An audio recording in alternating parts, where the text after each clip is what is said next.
Here are 9 slightly unusual places to use a quiz funnel in your business. I've got 4 that are top of funnel, 3 that are middle of funnel, and 2 that are bottom of funnel. Let's cover them all one by one, beginning with top of funnel. Place number 1 is with a podcast. Now, if you do any sort of podcasting, a quiz funnel is an incredible tool to generate leads. And I'll give you 2 variants on this. If you are a guest on other people's podcasts, arguably the most effective way to get people off of the podcast onto your list, into your audience, is to invite them to take your quiz at the end of the episode. Now, if you host a podcast, this is a strategy you can use as well. By at the end of every episode, inviting people to take your quiz to determine which is the best next episode they should listen to in your show.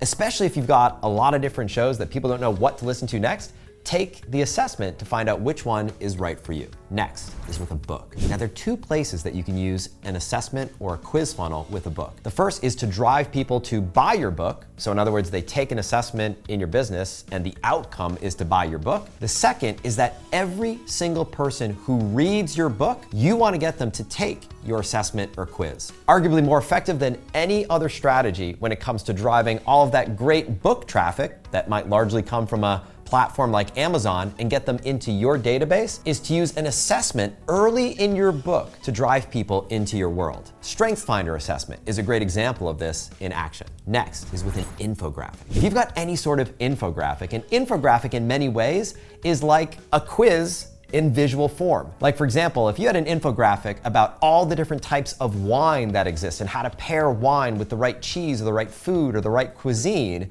you might have a link to a quiz at the bottom to figure out which wine is right for you based on what you're having for dinner tonight. Last but not least is with an article. See, most people think that the way that you drive traffic to a quiz is to go straight from an ad or a post to take the quiz. Instead, offer an informative article, which could be an article on a platform like LinkedIn or Facebook or Substack or Medium. And at the end of that article, drive people to take your quiz. So those are 4 top of funnel strategies. Now let's talk about 3 middle of funnel strategies. The first one is with a challenge. If you ever offer a multi-day challenge, a 3-day challenge, a 5-day challenge, a 7-day challenge, one of the most effective ways to keep people engaged through that challenge is to invite people to take a quiz, to assess where they are, their progress each and every day. In fact, every single day in the challenge, you could have a new quiz. Take the quiz to find out where you are right now relative to your peers in the journey on this 3 or 5 or 7-day challenge. Next up is before people join your webinar.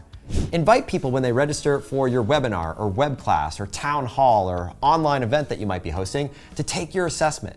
By taking the assessment, you can invite people to learn about themselves, and here's the key. You only reveal their results on the webinar itself. You drive a tremendous amount of curiosity because people have learned a little bit of something about themselves, but then you're gonna go deeper into this. There are 5 types of leaders. Take this quiz to find out what type of leader you are. By the end of it, you give people their result. Your type of leader is what we call a fox. Now, if you wanna know what is a fox when it comes to leadership, well, you gotta come to the web class. We're gonna be talking about not only a fox, but the 4 other types of leaders and what makes them different from one another. So it's a great strategy to drive people to show up for your webinar. The third middle of funnel strategy is on the webinar itself. So whether you use these strategies in isolation with one another, in combination with one another, on the webinar itself, imagine inviting people right then and there at the webinar to take the assessment in real time. In fact, let's do this together. Everybody, come on, join me, take out your phones.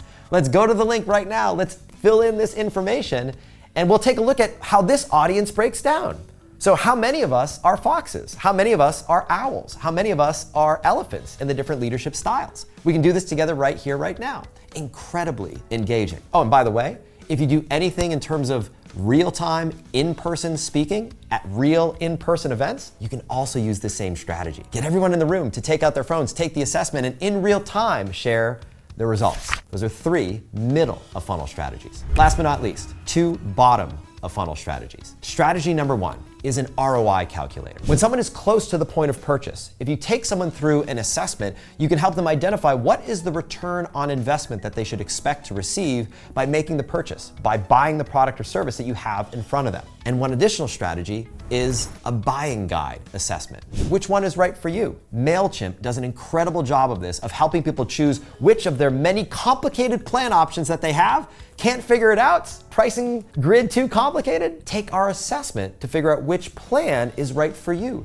based on the features that are most important, your budget that you're working with, what your goals and what your plans are in your business. So there you have it. You've got 4 top of funnel strategies, 3 middle of funnel strategies, 2 bottom of funnel strategies. And the only question I have for you is, which of these 1 strategies do you think you're gonna implement first in your business? Pick one, whichever one is standing out to you inside your mind. You don't have to use them all, you could just use one and get great effect. Go ahead, leave a comment to let us know which of these strategies you're most excited about applying in your business. And once you've done that, go ahead and like and subscribe to be notified of the next video that we release in this upcoming series.